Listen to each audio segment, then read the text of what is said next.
Tergantung. Kalau memang dia itu teraniaya bisa memang dikabulkan. Tapi kalau dia merasa teraniaya padahal dia yang menganiaya, dia yang berbuat zalim.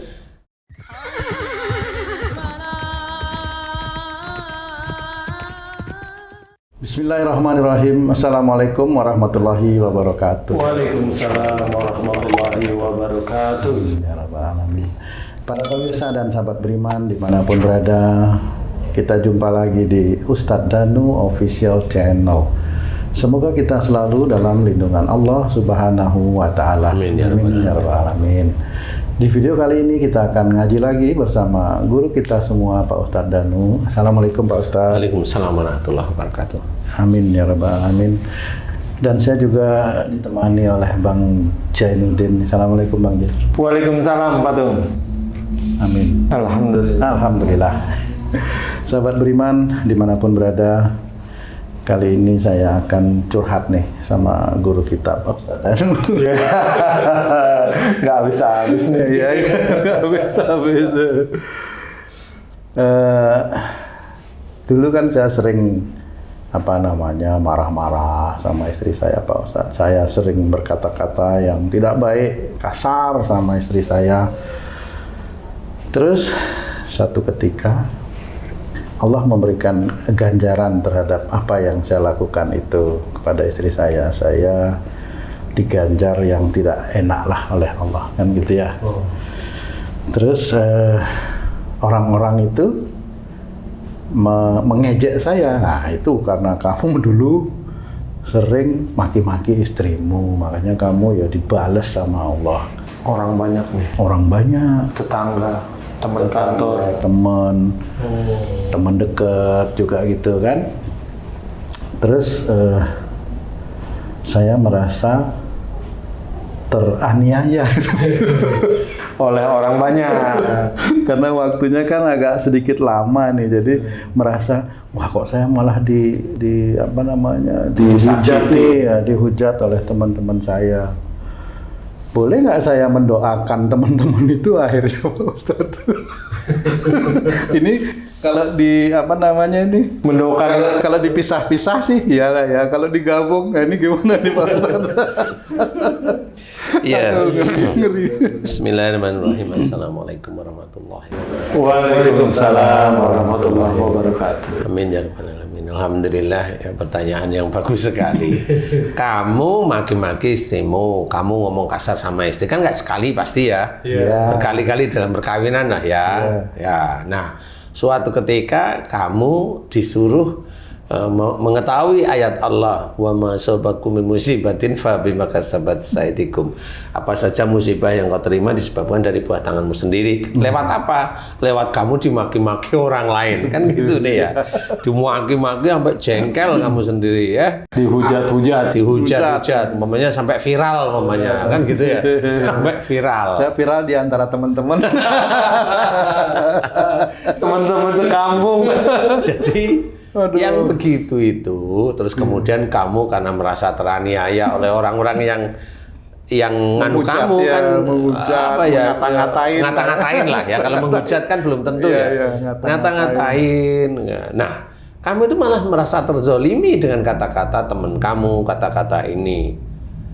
Nah, kalau kamu merasa terzolimi, terus kamu doakan agar Allah mengampuni dosa-dosa orang-orang yang ngata-ngatain kamu kan gitu. Iya, nah, sebenarnya proses ini harus hati-hati.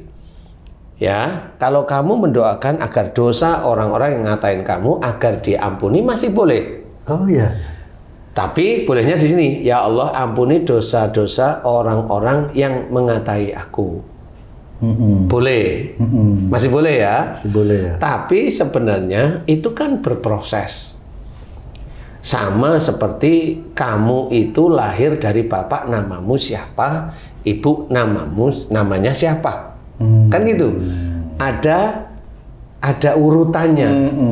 Jadi pada saat kamu ditanyain, loh kamu kok doain gitu, emang kenapa kamu dizolimi? Nah, kan kamu pasti ngomong, iya saya dizolimi. Kamu ngomong sama Allah Ta'ala, ya Allah ampuni dosa-dosa orang-orang yang mendolimi diriku, mamanya kan gitu ya. Nah, kalau kamu doa seperti itu salah. kezoliman itu umpamanya diurut nih. Ini umpamanya ya, umpamanya nih, umpama ini hanya umpama ya, umpama nih. Ini dibesarkan, proyekmu itu dibesarkan, cerita storymu itu dibesarkan, Skupnya diluaskan, Luas, ya. Bukan cuma kamu dengan istrimu, umpamanya. Kamu umpamanya pendakwah nih, dakwah nih umpamanya. Kemudian tiap kali kamu dakwah, kamu ngejek orang. Kamu sih, umpamanya dengan kata-kata hurufnya G, umpamanya belakangnya K, umpamanya, kan gitu. Iya. Seperti itu diketawain. Kemudian umpamanya pas kamu dakwah, ya dakwah pada waktu nyinden atau wayangan, sama sindennya kamu katakan, untung kamu itu jelek, kalau kamu itu cantik, kamu pasti jadi ya L, belakangnya E yang tidak baik sebenarnya. Ini kamu itu kan dishoot oleh kamera. Kalau kamu dishoot kamera dan beberapa keburukan-keburukan kamu dishoot sama kamera, kesannya di kamera, di rekaman itu yang sudah beredar itu, kamu itu seperti yang paling hebat, paling pinter, paling dekat dengan Allah. Itu kan ada ketahuan kalau kamu seperti itu. Ngatain orang diketawain seperti itu, seperti kamu itu penguasa juga, tidak pernah terkalahkan. Bahasa Bantulnya itu untouchable, tidak tidak tersentuh. Nah, itu kalau sudah bergulir, kemudian ada orang yang melihat dan sebagainya, itu kan sebenarnya dosa yang kamu lakukan berkali-kali di hadapan orang yang melihat sebenarnya. Kalau dosa itu akhirnya bertambah, ya itulah yang namanya dosa jariah ya seperti itu. Akhirnya suatu ketika kamu diingatkan oleh Allah Ta'ala melalui omonganmu sendiri. Nah, kalau kamu diingatkan kan harusnya minta maaf sama orang itu. Kalau namanya minta maaf itu apa? Ya seperti kita itu di bawah dia. Istilahnya adab untuk meminta maaf sama orang yang kita zalimi, itu ngerangkul aja sebenarnya nggak boleh loh. Oh, Nggak boleh ngerangkul, kita yang salah kok. Coba kalau kamu lagi dihukum sama, di depan ada jaksa, ada hakim, ada pengacaramu, ya, kamu cengengesan, hakimnya ngomong apa coba? Jangan ketawa, Iya, kan betul. gitu. Di dalam persidangan serius. Gitu. Jaga sopan santun. Jaga sopan santun, jaga gitu, kesopanan. ya. Ya, Nah, betul. itu sama, itu minta maaf dengan merangkul itu nggak cocok, nggak cocok dengan apa yang kamu lakukan, itu nggak cocok. Kemudian kamu dengan kondisi yang begitu, kemudian banyak orang, karena kamu itu di sosmed, banyak orang yang entah itu ngasih nasihat kamu, entah itu untuk kamu itu namanya nasihat, namanya kamu orangnya keras kepala, kan nggak enak tetepan. Nasihat itu seperti Iya, betul. seperti sesuatu yang nggak nyaman. Karena apa? Karena kamu nggak hobi diberi nasihat. Karena otakmu itu hanya hobi kesannya memberi nasihat. Kesan. Karena kamu pendakwah. Jadi kesan aja saya bilang kesan. Iya. Karena omongan pada saat kamu dakwah itu morat-marit. Ya ada yang benar, ada yang banyak salah, ada banyak yang nggak karu-karuan. Morat-marit mana yang dibilang dakwah? Dakwah itu kan harus lurus di jalan Allah Ta'ala. Orang dakwah itu mulutnya harus dijaga, harus tertib. Walaupun di podium iya, di rumah sendiri pun tetap dijaga. Nggak bisa enggak. Nah, di titik itu kemudian kamu berdoa di depan jamaahmu. Ya Allah, ampuni dosa-dosa orang berbuat zalim kepadaku. Kan lucu rasanya. Berarti kamu selama ini belum pernah merasa kamu itu salah. Gitu ya. Belum pernah kamu itu menyentuh yang namanya dosa yang hanya 4 huruf dalam bahasa Indonesia. Orang yang merasa benar, orang yang merasa pandai, orang yang merasa dekat dengan Allah, belum tentu dia dekat sama Allah Ta'ala.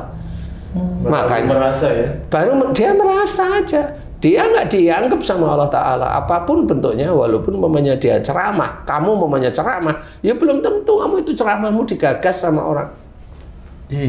Hanya orang-orang yang hanya pengen, oh ada Pak Tung umpamanya datang, oh ada Pak Tung kayaknya lucu. Nah yang ikut itu yang lucu-lucu, yang ikut itu yang seneng-seneng itu seneng-seneng sing hobine itu celak-celakan seperti itu kan nggak boleh. Mencela itu dalam Islam nggak boleh. Berkata yang tidak mengenakan itu kan tidak boleh. Lah kalau kamu itu dalam dakwahmu itu nyelain orang, ngecek orang, kamu itu dakwah apanya? Nongkrong minum kopi sama makan pisang goreng kan gitu aja. Iya kan? Bener ya. Di pinggir jalan dengan orang-orang yang relatif di situ nggak begitu tahu tentang agama. Kenapa nggak begitu tahu tentang agama? Lah kamu salah mah diketawain, dikiranya itu betul. Dosa itu. Nah kalau dia kelihatannya agama, lah kan nggak boleh. Buat dijawil, nggak boleh. Gitu aja selesai. Nggak boleh. Jangan. Kan gitu. Please, jangan please. Oh please, Iblis. Oh iblis. Kalau gini, Dajjal. Oh iya, benar. Iya. Jadi kan nggak boleh. Jadi doa seperti itu, kamu itu tidak boleh. Walaupun kelihatan doanya baik, tapi kan nggak boleh. Siapa yang mendolimi? Kan nggak ada. Kamu yang mendolimi dirimu sendiri sebenarnya. Dengan omongan-omonganmu, setiap kamu itu menurutmu dakwah. Kalau menurut saya kamu itu hanya cerita ngalor ngidul. Kalau yang namanya orang dakwah kepada orang lain sebelumnya itu dakwah untuk dirinya sendiri. Siapapun orangnya. Kamu maunya nge-share, ada kajian dakwah, kamu harus bisa menjalankan apa yang kamu lihat, yang kamu share dari dakwah itu sendiri. Gak main-main. Karena sudah dijelaskan oleh Allah Ta'ala dalam Quran. Kabura maqtan indallah yang taqulu ma la taf'alun. Kemarahan Allah amat dekat dengan orang yang menyuruh orang lain itu berbuat baik, tapi dia tidak mengerjakan. Nah, kalau dia merasa dirinya dakwah yang mana? Kan seperti itu, tidak boleh. Nah, kalau kamu itu berdoa seperti itu, ya ketawa semua. Berarti itu satu kesatuan, Ustaz, ya? Sebab dan akibat itu satu kesatuan ya, nggak bisa dipisah ya. Sekarang kalau Allah bilang wa ma sobakum min musibatin fa bima kasabat aydikum. Satu kesatuan. Itu kan satu kesatuan. Apa saja musibah yang engkau terima saat ini disebabkan buah tanganmu sendiri yang dulu. Yang sebelumnya buah tangan nggak cuma sekali, berkali-kali. Jadi nanti Allah kalau sudah dilihat itu sudah masuk nisabnya, dikasih oleh Allah Ta'ala. Apakah dia itu diberi ujian bentukannya musibah dengan seperti itu, kamunya itu dianggap dosamu lunas? Belum. Itu baru peringatan dari Allah Ta'ala, diingatkan. Baru peringatan. Itu baru peringatan, dosamu belum. Lawang kamu belum taubat kepada Allah Ta'ala, malah mikir kamu sendiri yang hebat, kan lucu saja lah. Belum lagi dinilai sombong, belum lagi dinilai sama Allah Ta'ala merasa dekat pada Allah. Padahal pada saat kamu itu ngomong, yang kamu anggap itu ceramah, itu nggak ada isinya sama sekali. Ada sih dikit-dikit, tapi kan terhalang, terhapus oleh kesombongan yang muncul pada saat kamu itu dakwah. Habis, apa yang mau disombongin? Pecimu nggak bisa, belangkonmu kan nggak bisa, apalagi bajumu koko nggak bisa, bener ya. tongkatmu mamanya nggak bisa, apa itu? Nah ini yang harus ketahui. Jadi kalau kamu doa seperti itu, insya Allah itu tergantung. Kalau memang dia itu teraniaya bisa memang dikabulkan. Tapi kalau dia merasa teraniaya padahal dia yang menganiaya, dia yang berbuat zalim, ya itu malah jadi kesombongan di hadapan Allah Ta'ala. Malah salah dua kali. Salah dua kali kesombongan, kan gitu. Nah inilah yang kalau memang kamu mau seperti itu ya seperti tidak boleh. Itu kesombongan. Kamu merasa didolimi lah. Sejak kapan kamu didolimi? Wong sejak dulu kamu itu kalau ngomong ngecek orang terus kan nggak boleh. Dan banyak hal seperti itu tidak boleh. Kalau kamu bagian dakwah nggak boleh seperti itu. Kalau tadi Haji C bilang, hentikan Dajjal, hentikan. Jangan. Dajjal itu cowok ya, Ji. Iya tuh. Kalau cewek, dijil. Oh gitu ya. Jadi tidak boleh. Nah, kalau doa orang teraniaya itu sudah jelas.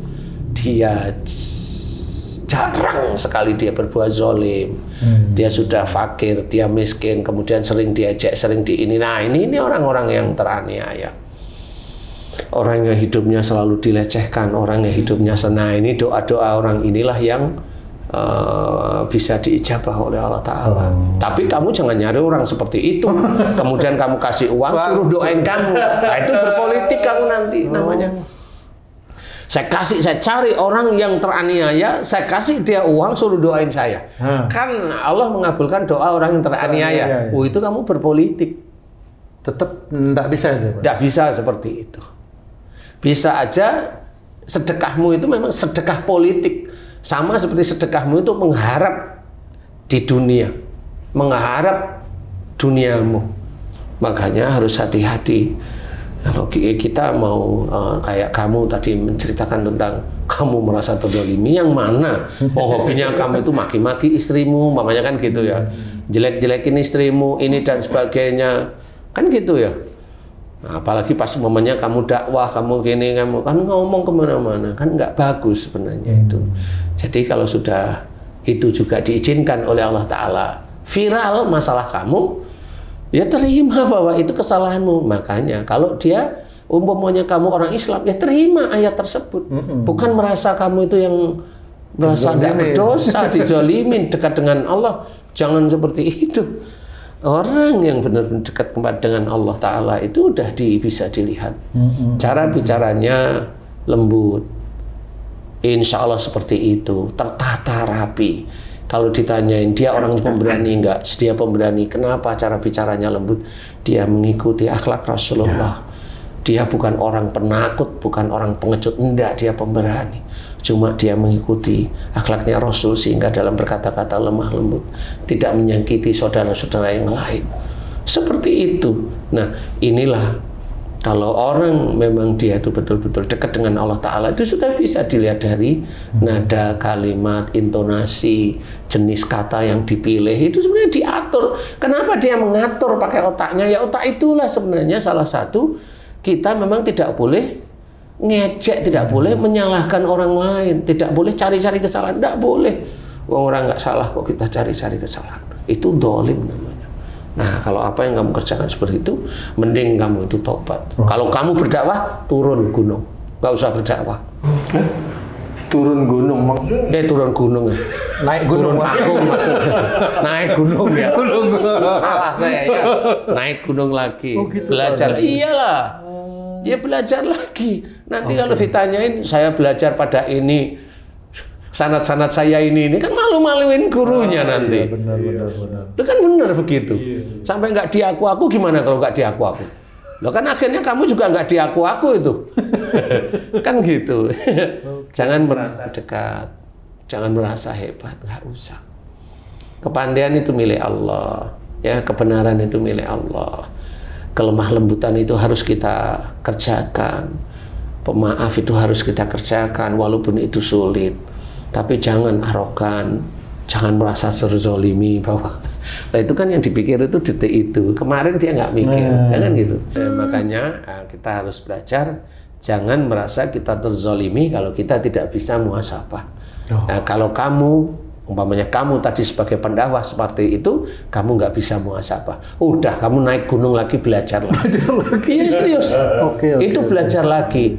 Iya, biarkan teman-teman saudara-saudara yang lain itu yang dulu mentertawakan karena kebodohanmu, ya itu biar reda. Kira-kira berapa bulan mamanya? Ya kira-kira 15 tahun lah. Kayak guru silat di atas gunung. Kan biar canggih besok itu. Turun itu udah jenggotan pakai tongkat kan persis itu. Pakai blangkon mamanya itu kan jadi pendekar jadinya nanti. Lebih bagus kamu berdoa pada Allah Ta'ala mohon ampun. Jadi semua yang viral itu adalah perbuatan kamu sendiri dan kamu harus mohon ampun pada Allah Ta'ala. Makanya kalau kamu ingin viral, jangan ngaku-ngaku guru-guru yang lain. Malu guru-guru yang lain. Ya, malu guru-guru yang lain. Itu bisa-bisa itu di kuburnya kalau udah ada yang meninggal, kuburnya itu kaget. Tengkoraknya. Kok kuburnya kaget? Tengkoraknya. Apa namanya ya? Jasadnya bisa Wah, gitu kaget. Karena kasihan, jangan ngaku-ngaku lah ya. Nah, di situ insya Allah harus belajar yang baik. Jadi kamu nggak boleh seperti itu, Tung. Ya, kalau ada orang lain ya nggak boleh seperti itu. Jadi yang boleh gimana doa untuk Tung ini, Ustadz Pak Tung ini? Doa seperti itu nggak boleh. Bolehnya seperti apa? Kan kalau doanya kan mohon diampuni dosa-dosa orang-orang yang menzalimi diriku, kan gitu. Menghujat diriku, mengata-ngatai diriku. Itu yang nggak boleh. Sebenarnya kalimatnya itu boleh, tapi dilihat urutannya. Lah kamu dulunya bagaimana? Oh, berarti harus mohon ampun dulu dong. Iya, lah umpamanya Tung hobinya mukulin orang, sekali waktu dipukul sama orang. Rontok giginya, masa doa ya Allah ampuni dosa orang-orang yang memukul diriku, lah kan lucu. Dulunya dia itu mukulin orang, kan lucu jadinya. Tetap sombong jadinya. Nah itu tetap sombong, tetap merasa dirinya itu soleh, padahal namanya bukan soleh. Kan nggak bisa seperti itu. Harus belajar. Jadi kalau doa itu kalau dilihat sih boleh, tapi dilihat urutannya. Kalau Pak Tung misal tadi jolim sama orang, terus sudah minta maaf, bertobat, tapi yang namanya orang kan mengingat masa lalu juga di masyarakat. Harus tetap aja tuh kita nggak bisa mencegah omongan orang lain untuk bicara, masih tetap mengata-ngatain dan lain-lain. Doa seperti itu boleh nggak tuh? Apa doa saya juga belum dikabulkan Allah, begitu berarti Pak Ustadz. Sehingga terus dihujat sama orang akhirnya gitu. Emang Allah gampang ngabulin orang-orang yang seperti itu? Kan saya tanya, jangan mengambil dari salah satu ayat ud'uni astajib lakum. Nggak boleh, lihat belakangnya. Ud'uni astajib lakum innal ladzina yastakbiruna an ibadah sayadkhuluna jahannama dakhirin. Nah, inilah belakangnya. Jika engkau sombong dalam menyembah kepadaku, akan kami masukkan ke dalam neraka dalam keadaan hina. Lah, kalau Tung atau siapapun yang dakwah itu, dia itu merasa dirinya hebat, dekat dengan Allah, pinter, berkuasa, untouchable umpamanya, tidak pernah tersentuh dengan ini, dekat dengan penguasa umpamanya. Lah kan itu udah sombong, udah jelas akan dimasukkan neraka. Loh, ini itu udah jelas dia akan dimasukkan ke neraka. Gimana Allah mau mengabulkan doanya? Kan sudah disetip sama Allah Ta'ala. Jadi hanya merasa aja ya? Hanya merasa aja. Jadi berdoa yang baik itu benar. Tapi kalau berdoa, kalau kita merasa terzalimi, harus lihat dulu. Kamu terzalimi atau kamu sebenarnya mendolimi banyak orang.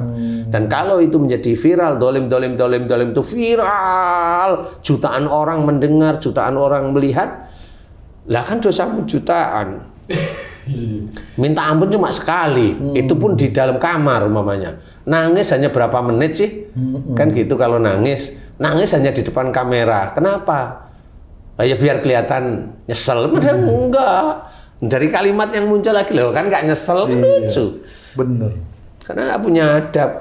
Kalau nggak punya adab ya seperti itu, dia nggak punya hukum. Walaupun dia seorang Islam, saya nggak bilang beriman loh ya. Walaupun dia seorang Islam, orang beriman nggak seperti itu. Kata-katanya rapi, insya Allah rapi. Quran, hadis seperti itu, rapi. Kalimat-kalimatnya rapi, insya Allah. Dan itu bisa dilihat di setiap harinya. Insya Allah, mudah-mudahan ini bisa bermanfaat. Jangan berdoa yang lucu seperti tadi. Ya, yang berdoa untuk diri. Serius tapi lucu sebenarnya. Serius tapi lucu sebenarnya itu. Kan lucu. Kamu yang maki-maki istrimu, kemudian kamu, ya Allah, aku mohon ampuni dosa-dosa istriku yang aku teraniaya dari istriku. Lah kan kebalik-balik jadi gimana sih? Jadi jangan doa yang seperti itu, karena itu kelihatan kamu itu sombong sekali. Sombong sekali. Makanya innal ladzina yastakbiruna an ibadah sayadkhuluna jahannama dakhirin, itu masuk kamu di situ. Kalimat di depannya nggak akan dikasih. Ud'uni astajib lakum nggak akan dikasih. Pasti masuk neraka, udah pasti. Jadi sehidup-hidupnya di dunia kamu pasti masuk neraka. Karena sombong. Udah sombong selamanya, karena dia merasa Tuhan. Selamanya. Syirik dia untuk dirinya sendiri. Itu makanya jelas ayatnya. Mudah-mudahan manfaat. Wallahu a'lam. Alhamdulillah. Terima kasih banyak Pak Ustadz penjelasannya. Sahabat beriman dimanapun berada, kita memang harus hati-hati dalam mengucapkan kata-kata, apalagi itu doa ya, harus hati-hati banget. Mudah-mudahan apa yang disampaikan oleh guru kita Pak Ustadz Danu bisa bermanfaat untuk kita semua, khususnya bagi saya, untuk meningkatkan keimanan dan ketakwaan kita kepada Allah Subhanahu wa Ta'ala. Amin ya Rabbal Alamin. Saya Tung, sampai jumpa di video kami yang lain. Wassalamualaikum warahmatullahi wabarakatuh. Waalaikumsalam warahmatullahi wabarakatuh. Alhamdulillah.